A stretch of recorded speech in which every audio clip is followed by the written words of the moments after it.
2026, 2027 2026, 2027 సంవత్సరంలో civil services రాద్దాం అనుకునే వాళ్ళకి సిఎస్బి ఐఏఎస్ అకాడమీ కొత్త బ్యాచ్ స్టార్ట్ చేస్తుంది. ఏప్రిల్ 23వ తారీఖు బుధవారం రోజున ఈ బ్యాచ్ స్టార్ట్ అవుతుంది. ఈ బ్యాచ్ నేమ్ విశ్వవసు. మనకు తెలుసు ఉగాది పండుగలో కొత్త సంవత్సరానికి ఈసారి పేరు విశ్వవసు నామ సంవత్సరం కాబట్టి శ్రీ విశ్వవసు అని ఈ బ్యాచ్కి పేరు అనమాట.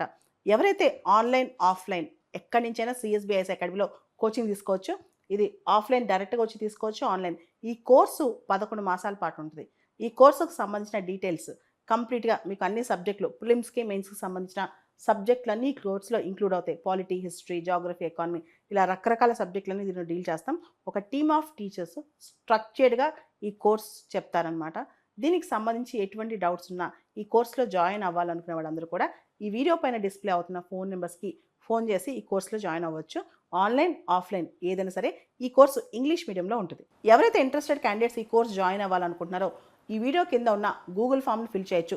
ఈ వీడియో కింద డిస్క్రిప్షన్ బాక్స్లో గూగుల్ ఫామ్ ఉంటుంది. భారతదేశానికి మోస్ట్ వాంటెడ్ తహూర్ హుస్సేన్ రాణా మనందరికి తెలుసు.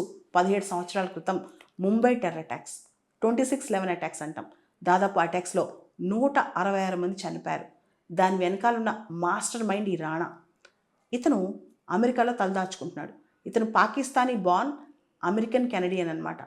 ఇతను అమెరికాలో ఉంటున్నాడు. ఇతను ఎక్స్ట్రాడిట్ చేయమని, అంటే మా దగ్గర జరిగిన టెర్రర్ అటాక్స్ ఇతనికి సంబంధం ఉంది, ఇతను మీ దగ్గర తలదాచుకున్నాడు, ఇతను పెద్ద క్రిమినల్ టెర్రరిస్టు, మా దగ్గర తిరిగి పంపించమని చెప్పి ఇండియా చాలా రోజుల నుంచి అడుగుతుంది. రీసెంట్గా ఫిబ్రవరి 2025లో మోడీ గారు అమెరికా వెళ్ళినప్పుడు మోడీ గారు డొనాల్డ్ ట్రంప్ జాయింట్ ప్రెస్ కాన్ఫరెన్స్లో డొనాల్డ్ ట్రంప్ అనౌన్స్ చేశారు, మేము రాణాని ఎక్స్ట్రాడిట్ చేస్తున్నాం అని చెప్పి. సో ఈ రోజున నేషనల్ ఇన్వెస్టిగేషన్ ఏజెన్సీ, భారతదేశంలో ఏదైతే ఈ టెర్రరిస్ట్ యాక్టివిటీకి సంబంధించిన ప్రీమియర్ ఇన్వెస్టిగేషన్ ఏజెన్సీ ఉందో వాళ్ళు రాణాని అమెరికా నుంచి ఇండియాకి ఫ్లైట్ ఎక్కించారు.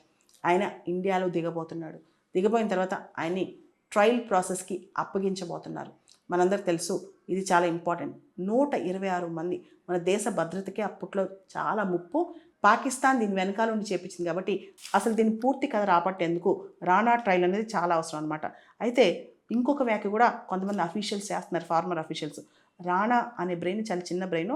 రాణా వెనకాల ఇంకొక పెద్ద వ్యక్తి ఉన్నాడు, అతని పేరే డేవిడ్ కోల్మెన్ హెడ్లీ. ఇతన్ని అమెరికా పంపించట్లేదు, తిరిగి పంపించట్లేదు.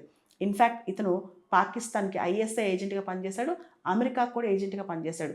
హెడ్లీని ఇంకా భారతదేశానికి తిరిగి పంపించలేదు అమెరికా, కేవలం రాణానే పంపిస్తుంది.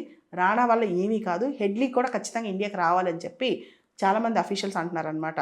ఇప్పుడు అమెరికా ఎక్స్ట్రాడిషన్ ద్వారా భారత్కు వచ్చే రాణా చాలా చిన్న ప్లేయర్ అని, చిన్న కాన్స్పిరేటర్ అని, ఇంత పెద్ద కాన్స్పిరసీ కుట్రలో అసలు పెద్ద వ్యక్తి ఈ హెడ్లీ అని చెప్పి హెడ్లీని అమెరికా వాళ్ళు ప్రొటెక్ట్ చేస్తున్నారని చెప్పి కూడా ప్రకటిస్తున్నారనమాట.